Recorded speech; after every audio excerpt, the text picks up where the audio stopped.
Ha özümden şadi ballarına 5 gün kalsa durumda Bol deme pul sormagan bolay, kemgen bolay. Ve tokta kurbancan tokta. Tokta.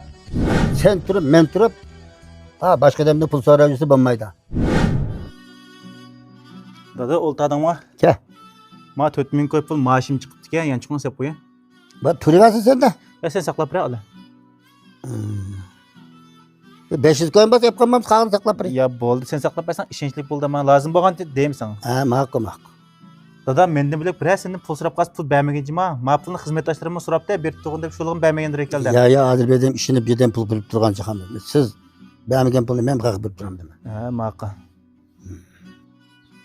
Dada akım geldi. Otadın var. Tijlik ma? Dada otadın var. Tijlik ma? Otura.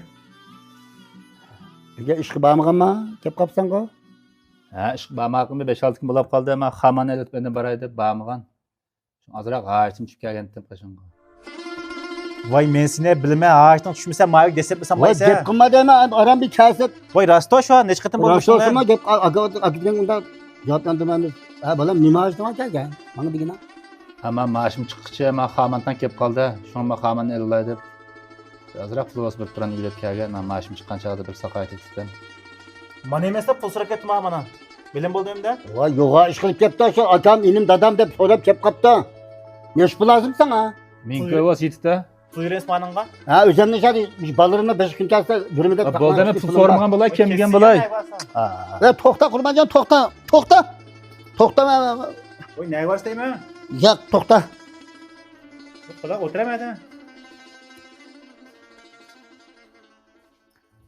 Kurbancan toktaya balam tokta. Ba özümden kiçkin ballarına 5 gün kalsa bir turundan saklanan puluma ben bir tura. Bu bala ba özünün pulunu saklasın meclis satın etken. Ya boldu sinim xıjılık qılmay qaldı da tapasa tapan bolmasa asta bir amal qılamı. Kayla balam sine bek bağrıymışak. Akıllık balı oludu. Hem köyünden edem oldu depsin çonkıgan. Mava senin hem men ülep ketken hem dada hem akıllıdan edem san. Manda bir işlerine beş maslahatlarına toğlayız kildo. Sen turup men turup ha başka demde pul sorucusu bulmaydı. Çokum inim ba tağdak inim ba. Dadam ba da melaga çıkıptı. Sen okuculik senin nurgun ağırıp kalan çağlarında nurgun mektap tıkıdan çağlarında şu inimini okutup alamaya dep özüne okşudun keçip şu tapkını bizgi serip kılıp seni okutkan edem mavi.